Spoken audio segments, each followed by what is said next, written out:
မိဘပြည်သူများခင်ဗျာ9ရက်2လ2021ခုနှစ်တွင်အာနာဖီဆိုင်ရေးစန္ဒပြလှုပ်ရှားမှုတတိယနေ့အနေဖြင့်ကလေးမျိုးတွင်လူထုလှုပ်ရှားမှုများဆက်လက်ဖြစ်ပေါ်နေခဲ့ပါတယ်တနိုင်ငံလုံးအတိုင်းအတာဖြင့်ဖြစ်ပေါ်ခဲ့တဲ့အဆိုပါစန္ဒပြပွဲမှာယမန်နေ့များထက်ပိုမိုများပြားသောပမာဏဖြင့်လူထုများသည်လမ်းမပေါ်တွင်စုဝေးခဲ့ကြပြီးစစ်အာဏာသိမ်းခေါင်းဆောင်များအားစန္ဒပြခြင်းနှင့်အဖမ်းဆီးအထိန်းသိမ်းခံနိုင်ငံခေါင်းဆောင်များချက်ချင်းလွတ်ပေးရေးစသည်တို့အပြင်အခြားသောစန္ဒနှင့်လိုလားချက်များအားထုတ်ပေါ်ခဲ့ကြတာကိုတွေ့ရှိခဲ့ရပါတယ်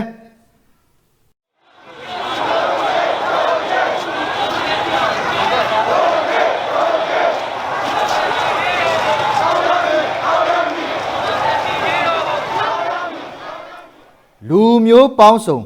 ဘာသာပေါင်းစုံပါဝင်သောအဆိုပါလူထုစန္ဒထုတ်ဖော်ပွဲသို့ဇိုမီကျောင်းသားအသင်းမှကျောင်းသားခေါင်းဆောင်များနှင့်စီနီယာကျောင်းသားခေါင်းဆောင်များတက်ကြွစွာပါဝင်ခဲ့ကြသည်ကိုလည်းတွေ့ရှိခဲ့ရပြီး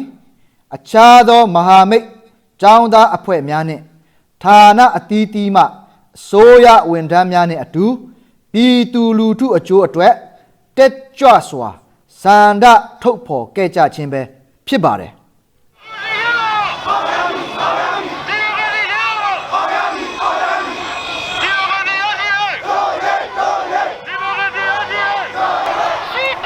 ယခုဖြစ်ပေါ်နေသောလူထုအုံကြွမှုသည်တနိုင်ငံလုံးမှာမီတင်းနေထိုင်ကြပါသောအများပြည်သူနှင့်ဓာတ်ရိုက်ထိစပ်နေသည့်အရေးကိစ္စဖြစ်သောကြောင့်မိမိတို့မှပါဝင်ဆင်နွှဲခဲ့ရခြင်းဖြစ်ကြောင်းဇိုမီကျောင်းသားအသင်းမှကျောင်းသားခေါင်းဆောင်များမှပြောကြားခဲ့သည်ကိုကြားသိခဲ့ရပါတယ်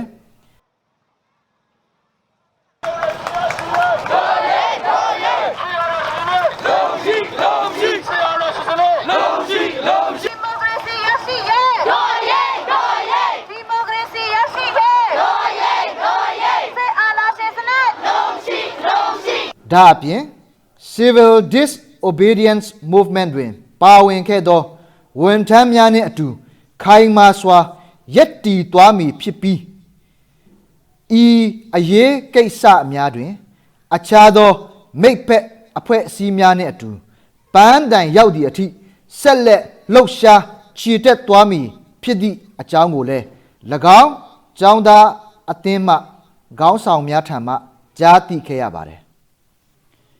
မိမိတို့မဲပေးရွေးချယ်တင်မြှောက်ခဲ့တဲ့လူထုအစိုးရပြန်လည်တင်မြှောက်ခြင်းမရှိသေးတဲ့၍လူထုအနေဖြင့်တန်ဘုံတီး၍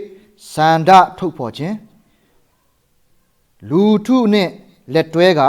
လမ်းမပေါ်စန္ဒထုတ်ဖော်ခြင်းများတွင်လည်းဆက်လက်ပါဝင်ကြပါရန်မိမိတို့ဇိုမီကျောင်းသားအသင်းမှလေးစားစွာတိုက်တွန်းနှိုးဆော်အပ်ပါတယ်မတရားသောအမိန့်ဟုသမျှ